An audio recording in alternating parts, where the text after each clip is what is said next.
సొంతింటి నిర్మాణ కళ ఎప్పటి నుంచో ఉన్నటువంటి కళ ఈవేళ నెరవేరినటువంటి నేపథ్యంలో ఇక్కడ టీడీపీ శ్రేణులు వారి యొక్క అభిప్రాయము ఏమిటి అనేటువంటి విషయాలు కూడా తెలుసుకునే ప్రయత్నం అయితే చేద్దాం. చెప్పండి ఏంటి ఈవేళ మీ సొంత నియోజకవర్గంలో మీ ఎమ్మెల్యే అయినటువంటి ముఖ్యమంత్రి చంద్రబాబు నాయుడు సొంతింటి నిర్మాణం చేపట్టడం ఎట్లా చూస్తారు మీరు?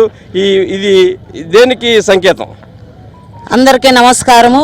ఈరోజు ఈ గృహప్రవేశం జరుగుతూ ఉందంటే దానికి కారణము కుప్పం ప్రజల ఆశాజ్యోతి, మా ఆరాధ్య దైవం మా అన్నగారు నారా చంద్రబాబు నాయుడు గారు కూడా మా కుటుంబస్తుడు, మా కుటుంబ పెద్ద. కుప్పం నియోజకవర్గంలోని ప్రతి కుటుంబానికి మా అన్నగారు పెద్ద. అలాంటి పెద్ద మా మధ్యనే ఇల్లు కట్టుకోవడం మాకు చాలా సంతోషంగా ఉంది. మాకు సుమారు ఒక 30 సంవత్సరాల కళ నెరవేరింది. ఈరోజు మా అన్న నారా చంద్రబాబు నాయుడు గారి ఇంటి గృహప్రవేశం మా అందరి సొంత ఇల్లు గృహప్రవేశం లాగా ప్రతి ఒక్కరు సంతోషంతో తూలుతూగుతున్నారు. కాబట్టి నారా చంద్రబాబు నాయుడు గారు అంటే అభివృద్ధి అంటే నారా చంద్రబాబు నాయుడు గారు అనే విధంగా ఈరోజు కుప్పంలో ఈ గృహప్రవేశానికి వచ్చిన ప్రతి ఒక్కరికి పేరున ధన్యవాదాలు. సార్ చెప్పండి, ఈరోజు ఇక్కడ గృహప్రవేశము చేయడము, ఆయన మీ నియోజకవర్గంలోని సొంతింటి నిర్మాణం చేపట్టడం ఎట్లా చూస్తారు?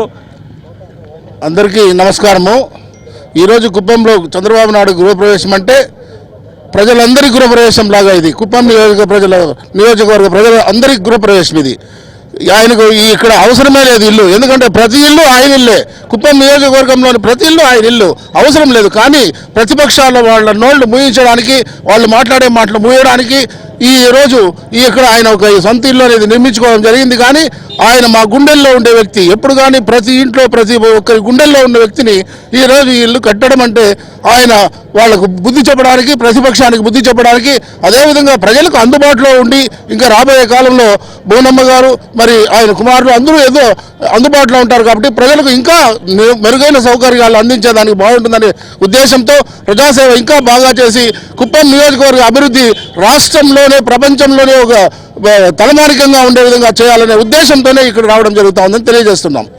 ఇది పవన్ మొత్తానికి చంద్రబాబు నాయుడు యొక్క గృహ ప్రవేశం అనేది ఈవేళ పండుగ వాతావరణంలో కొనసాగుతుంది.